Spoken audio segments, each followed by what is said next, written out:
अकोल्यातल्या बाळापूर मतदारसंघातल्या काही गावांमध्ये खारं पाणी प्यायल्यामुळे अनेकांना किडनी आजाराची लागण झाली आहे। आपण सध्या अकोला जिल्ह्यातील उरळ जवळच्या एका सारबटी गावामध्ये आपल्यासोबत काही गावकरी आहेत। विशेष म्हणजे या गावात ज्या खारं पाणी प्यायल्यामुळे जे किडनी आजाराची लागण झाली ते व्यक्ती सुद्धा इथं हजर आहेत। त्यांच्यासोबत आपण चर्चा करूया। दादा, खारं पाणी प्यायल्यामुळे तुम्हाला किडनी आजाराची लागण झाल्याचं सांगितलं जाते, काय नेमकं प्रकार? डॉक्टरांची किडनी गेली त्या खाऱ्या पाण्यामुळे। पाणी खारं आहे गावातलं, भेजानं जमीन फुली येते तर शरीर कसं होतं माणसाचं। काय सध्या डॉक्टरांचं काय म्हणणं आहे? डॉक्टरांचे तुमची किडनी काढल्याची तुम्हाला हे नाही आहे, पर्याय नाही आहे। आणि असे 4-5 पेशंट आहेत आमच्या गावात। तुम्ही कुठं दाखवलं आतापर्यंत? आतापर्यंत अकोल्याला दाखवलं, दवाखाना सरकारीमध्ये, लागे उल्हास पाटलाच्या इकडे दाखवलं, लागे संभाजीनगरमध्ये। निश्चितच खारं पाणी प्यायल्यामुळे त्यांना किडनी आजाराची लागण झाल्याचं सांगतात।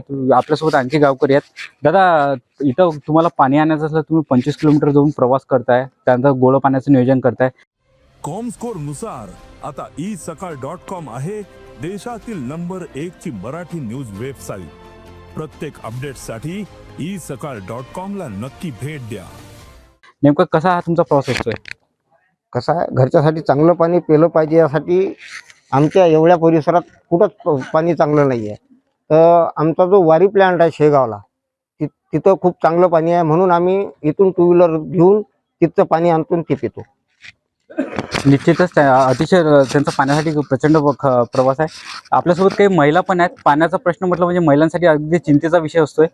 ताई, काय तुमची समस्या आहे? पाणी आमच्या गावाचं खूप खारं आहे आणि ते पाणी प्यायल्यानं समजा जेवण धकल्या समजा पाणी नाही प्या वाटत, पोट दुखतात, लहान लेकरं आजारी पडतात, आम्ही आजारी पडतो, नेहमी पोटासाठी दवाखान्यात जावं लागते। काही इथल्या लोकप्रतिनिधींसोबत काही तुम्ही तक्रारी वगैरे केल्या होत्या का? काय निर्णय झाला काही त्याच्यावर? काही निर्णय तर काही नाही झाला बा, आता बाहेर काही माहित नाही, माणसाने घेतला चिनकपुरी। निश्चितच आणखी आपल्यासोबत महिला आहेत। ताई, पाण्याचं त्या ताई बोलायला तयार नाही आहेत। आपल्यासोबत काही आणखी इकडे महिला आहेत। तर पाण्याचं नियोजन कसं राहते तुमचं? आमच्या इथं खूप खारं पाणी आहे। पाणी म्हणजे असं 2 दिवस पाणी भरून ठेवलं ना, भांडेल डाग पडून काळे डाग पडतात, पांढरे अशी वर येते, सायची सायच वर येते आमच्या इथं पाण्याची। ते पाणी पिऊन सगळे पोट खराब होऊन राहिले आमचे। अक्षरशः तुम्हाला खारं पाणीच प्यावं लागतं का मग? खारंच पाणी प्यावं लागते।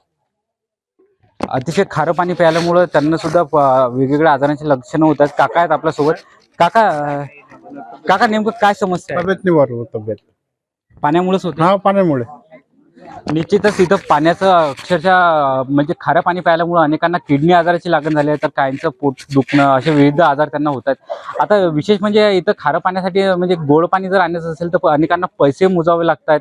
तर विशेष म्हणजे 25 किलोमीटर लांब करून प्रवास गोड पाण्याचं नियोजन करतात। अशा प्रकारे ह्या गावकऱ्यांचा प्रवास असतोय। अक्षय गवळी, साम टीव्ही न्यूज, अकोला। देश विदेशातील प्रत्येक घडामोडींचे लाईव्ह अपडेट मिळवण्यासाठी आता साम टीव्हीच्या सर्व सोशल मीडिया प्लॅटफॉर्मला लाईक, फॉलो आणि सबस्क्राईब करा। तसंच सर्व नोटिफिकेशनसाठी बेल आयकॉन प्रेस करायला विसरू नका।